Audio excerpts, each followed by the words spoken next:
Again, a colleague from Ross and School of Natural Resources and Environment. He's an expert in decision theorists. So while Alex has told you, it should be straightforward, it's a no-brainer, he's going to come and say, well, it's not such an easy decision. How do you wrestle through these choices in your organization? And I would like to welcome Joe to the stage and present to us a framework to think about how to make better decisions. Joe. Yeah. Thanks, Robert.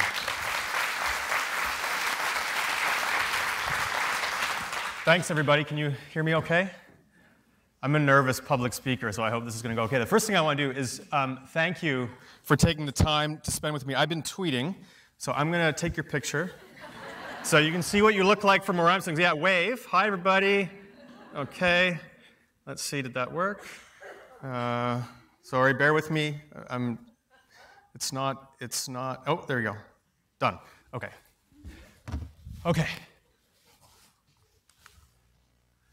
Okay, I want to talk about sustainability. I'm the faculty director of the Urban Institute for Global Sustainable Enterprise here at the University of Michigan. It's jointly run between the School of Natural Resources and Environment and the Ross School of Business. So it's no surprise that I'm going to talk to you a little bit about sustainability and in the context, in particular, of being a good neighbor.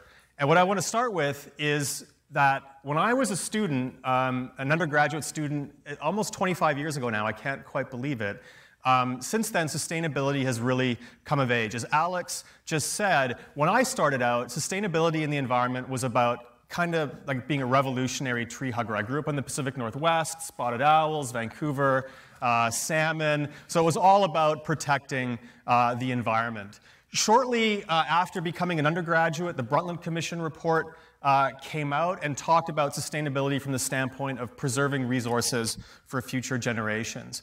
And I'm here to tell you today that neither of those perspectives really works anymore. It's about three things. It's a three-legged stool when we think about sustainability. It's all about the environment, yes, but it's also about social well-being, and it's about economic prosperity. And there's a fourth dimension to this, which is sort of the theme of the talk that I was asked to give, and that's around transparency and partnerships. And if you can do these four things, focus on environmental care, focus on the well-being of our neighbors and society, focus on economic security and prosperity, and be a transparent partner, we can be a good neighbor. So sustainability is a real key to being a good neighbor in the world, whether you're an individual or whether you're a company. And this is a notion that's been reaffirmed lately. These are the United Nations Sustainable Development Goals. They came out in December of last year. There are 17 of them. And you would think if it's about sustainability, it would focus on the environment. But if you look at the bulk of them, they're all about the well-being of the people in the world around us. So we've got this real altruistic element to sustainability being introduced by the UN. Here we have economic conditions, the notion of economic growth and security, prosperity, sustainability in our infrastructure, sustainable and responsible corporations, peace and justice in the world. And then lastly, the environmental pieces, and there's only 3 of them. Of 17 goals, sustainability has transitioned from a focus on the natural environment to the natural environment being just a small piece of a much larger system. And the UN, too, introduces this idea of partnerships for the goals, that we have to work together to make this happen. And to make it happen, it really becomes a matter of triple bottom line decision making. And as Ravi said, my area of expertise as a scientist, as an analyst, as a facilitator and a consultant is to help people make more thoughtful and more defensible triple bottom line decisions. And with that as backdrop, I wanted to talk about an example. And the example I wanted to give was about this notion of ethical oil. I'm part Canadian. I'm actually a tri-citizen. I've got an EU passport, a Canadian passport, and a US passport. That's an IRS nightmare, but it makes traveling kind of fun and exciting. And I spent the last few years of my career working at the University of Calgary, which is really kind of the hub of the tar sands or the oil sands, whichever perspective you take, for the world and certainly for Canada. I wrote an article comparing Calgary to the city of Detroit. The article was entitled, "This Canadian City Could Be the Next Detroit," and the subtext was that Calgary was so heavily invested in one thing and in one thing only, and they weren't taking care of the environment, they weren't taking care of the people that worked for the companies, that if the market began to slip a little bit, we could see a real exodus of people from the city and a real economic and social collapse. And I got a ton of hate mail for writing that article. And one of the bits of hate mail I got was from a guy named Ezra Levant. He tweeted about it. He talked about me on the radio show. He said I was a total kook and an embarrassment, so it was kind of fun for me and him, I guess. And Ezra wrote this book called Ethical Oil. So I had not really known much about it, so I started to dig into what ethical oil was. He got me interested in the subject. And it basically said, if you want to think about oil from the oil sands, don't think about it in terms of environmental degradation, but think about all the positives that Canada does for the world. You can get ethical oil, which promotes peacekeeping, or you can get conflict oil, which funds terrorism. You can get ethical oil, which supports pride. You can get conflict oil, which supports persecution. And this kind of struck me as one of these fantastic triple bottom line decisions. And if you could present this to consumers, how would they actually choose if you made ethical oil not a buzzword or a book title, but something real for people to consider?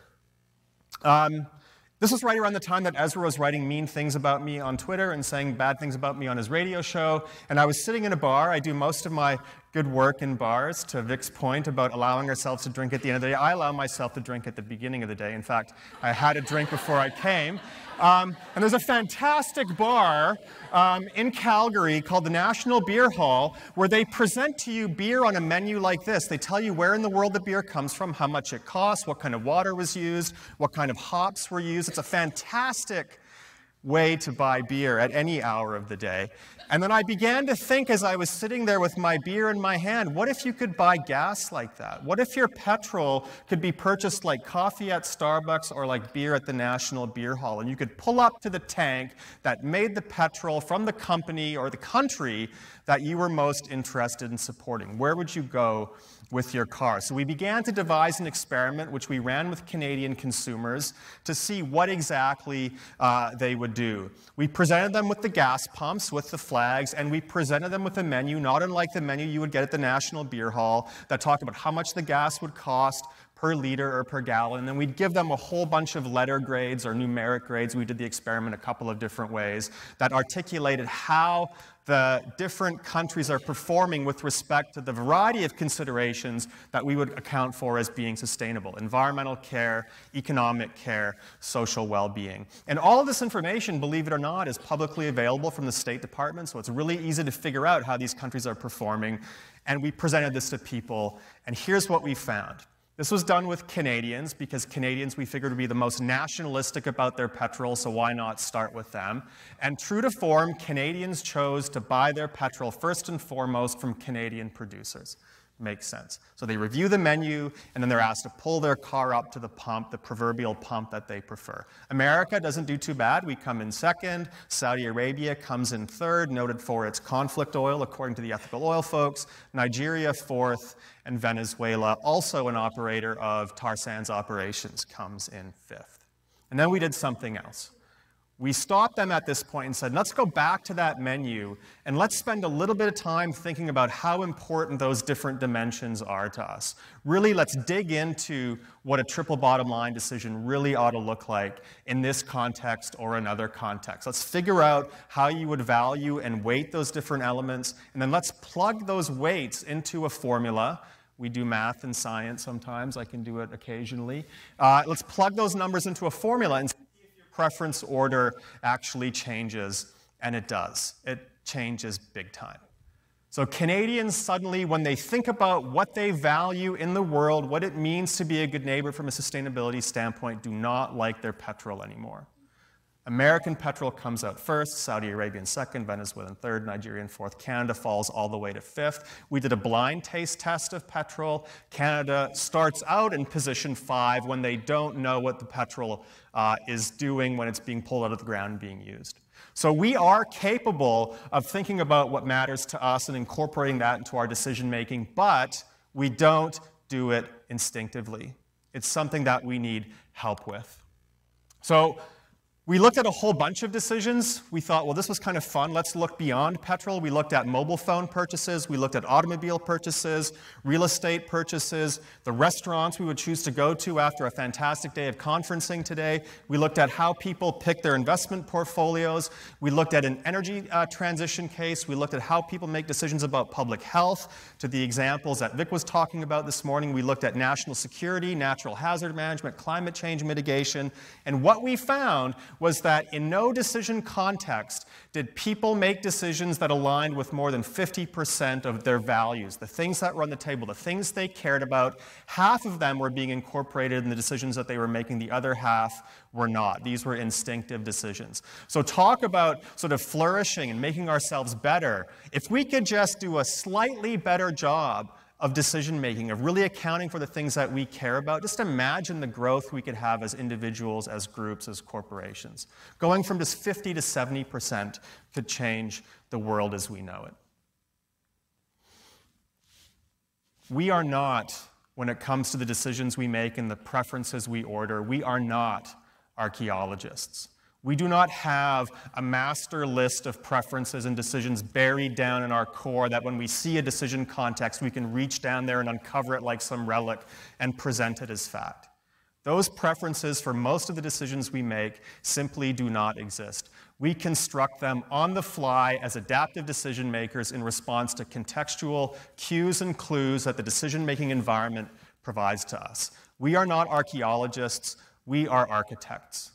Decision-making is a process of architecture and construction. And if it's a process of architecture and construction, just like how you would build your home, you need a blueprint. You need some plans. You need a way to go through to navigate the complexities of building something that fundamentally could change your life and affect the lives of many others.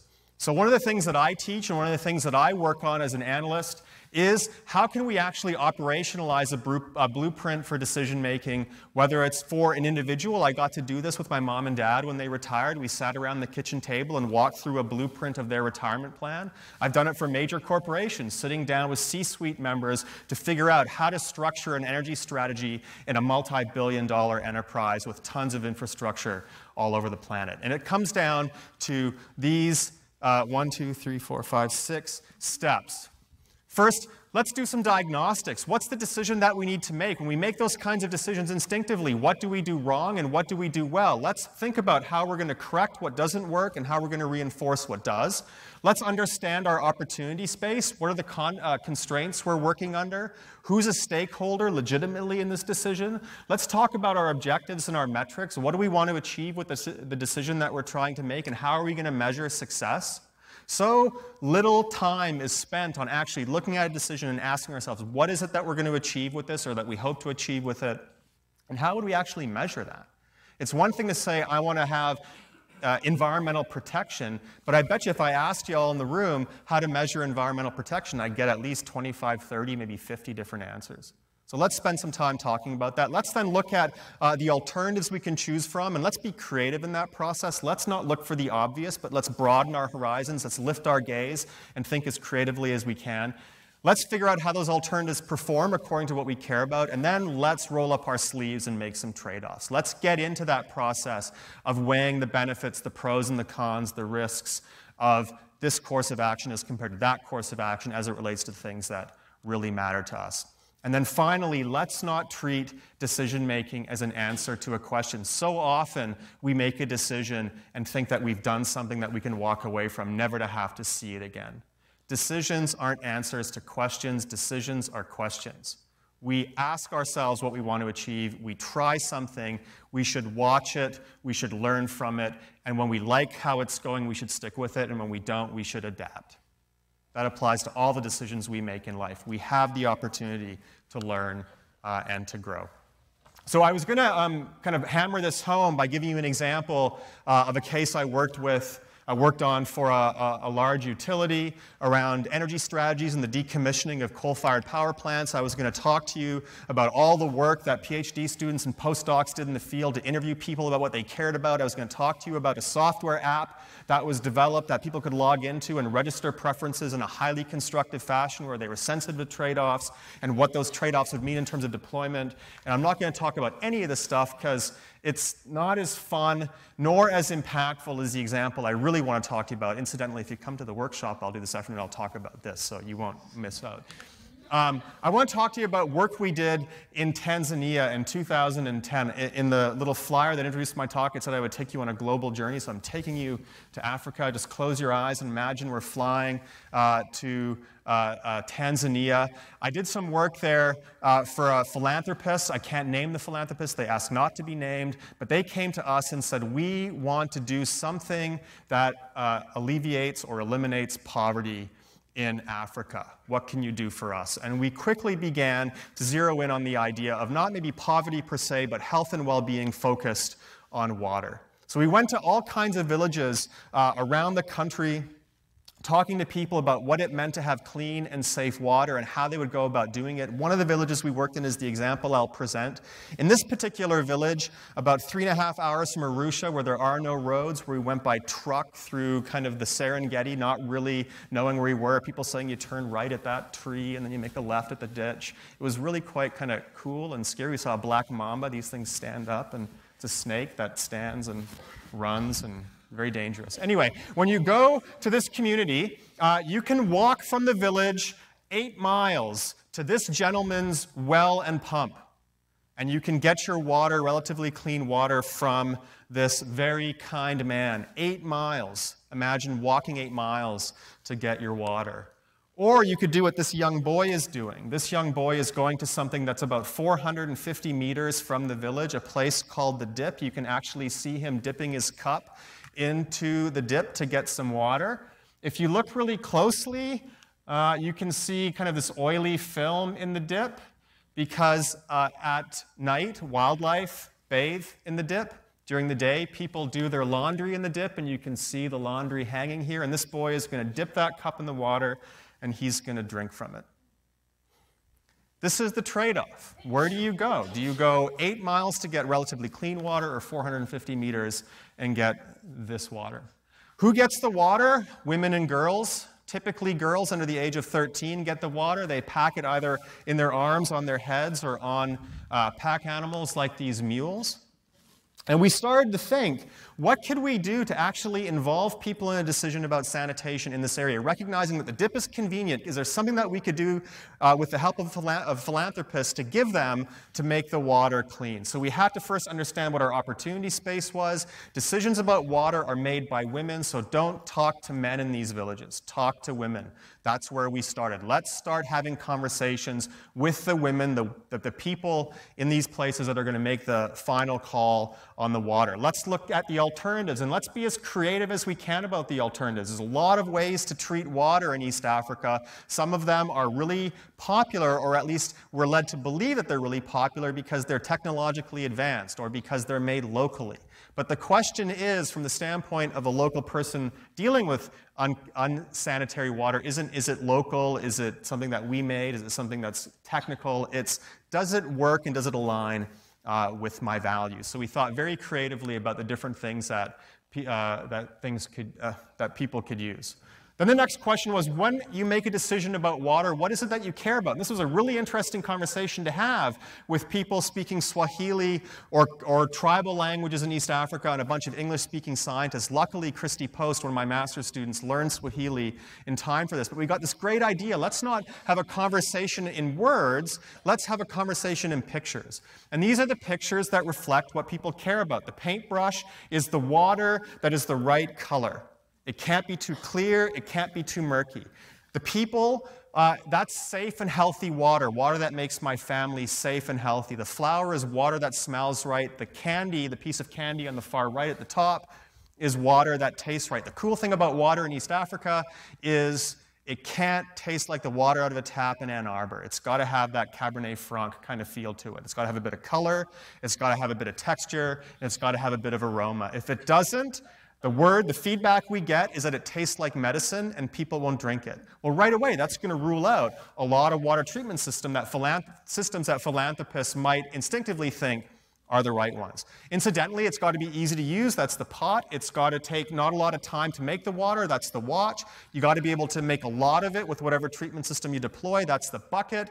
And it can't be too expensive, and that's the cashew nut. What? Cashew nut?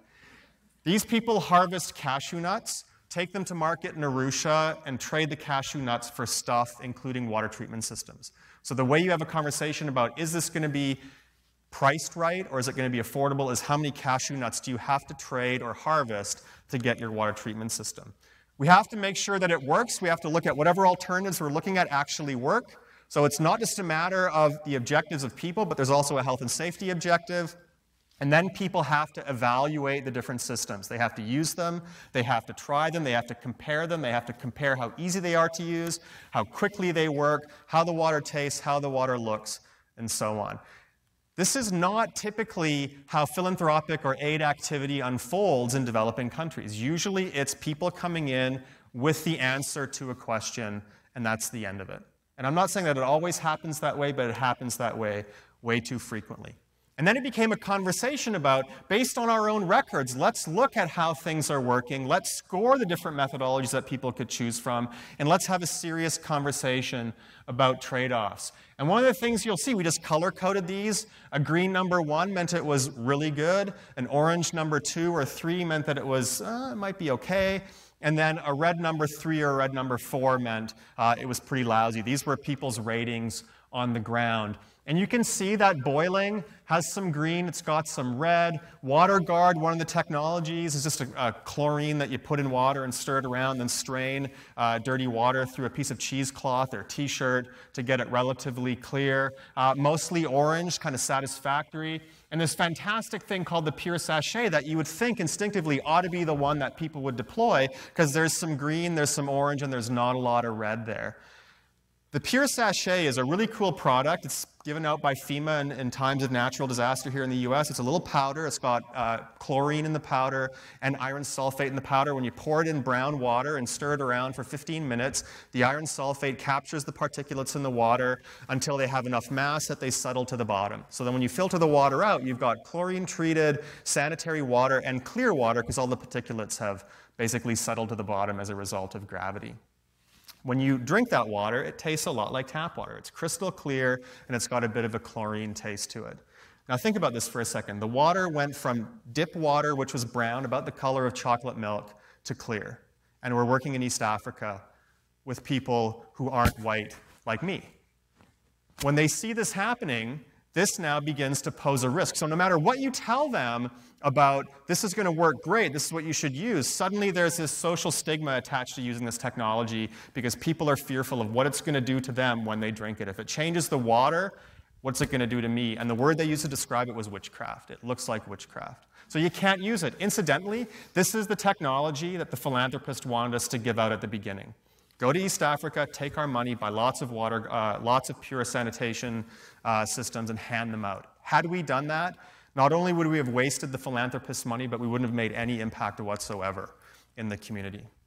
So just to recap, what do we want to do to make a triple bottom line decision real? We want to think about what we do well, what we don't do so well, reinforce the good, address the bad. We want to make sure we know our opportunity or our problem space. We want to know what we want to achieve with our decisions and how we measure success and failure. We want to be creative about alternatives. We want to talk honestly about trade-offs, and we want to implement, monitor, learn, and adapt. I want you to remember as you leave today that when we talk about decision-making for the triple bottom line in the spirit of being a good neighbor, my triple bottom line isn't going to be the same as your triple bottom line, because the trade-offs that I'm willing to make aren't the same as the trade-offs that you're going to be willing to make. And on top of that, the trade-offs that you might make today aren't going to be the same as the trade-offs that you can make tomorrow or the trade-offs that you were able to make yesterday. So the triple bottom line isn't a magic formula that stays the same, and it's not a formula that gives the same answer for you as it does for me. It's different. There's no excuse for not, as Alex pointed out, trying to advance the triple bottom line and corporate social responsibility when we make the decisions we make. And because I'm kind of feeling like this is sort of a Steve Jobs moment, I'm kind of up here with a clicker, I want to leave you with one more thing. And this whole thing about being a good neighbor and sustainability, I often hear this mentioned to me when I'm hired as a consultant, that we want you to come in and help us make a good triple bottom line decision making, or help us make a good triple bottom line decision because we want to be the most trusted company in whatever sector of the economy they happen to work in. And the first thing I tell them is that the triple bottom line and sustainability has nothing to do with trust. Trust is something that's really hard to earn, really easy to lose, and you can lose it without having done anything to lose it yourself. Your supplier could have done it to you. Something in the environment could have done it to you. It's out of your hands. What's in your hands is leadership. The triple bottom line, the sustainable corporation is about leadership. And to me, leadership is a function of defensible decision-making. If you have nothing else in your repertoire but a way to make decisions defensibly and ethically, you've got everything you need. Thank you.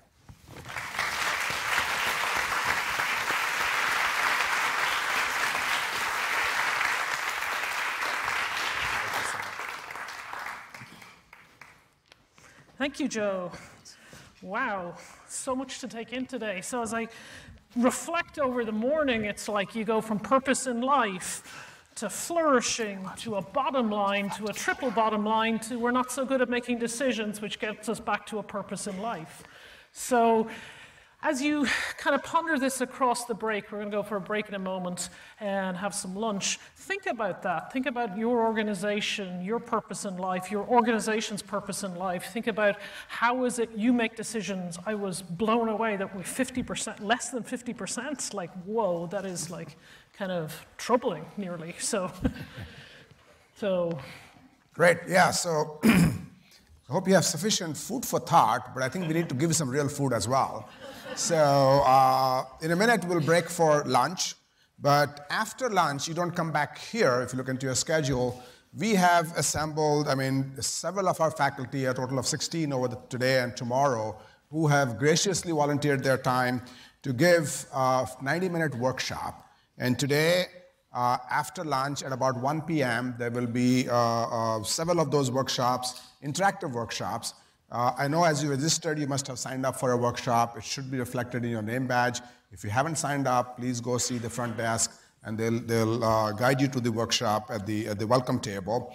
And these workshops, really, it's like going back to the classroom, but it's not your traditional classroom where you just sit and listen.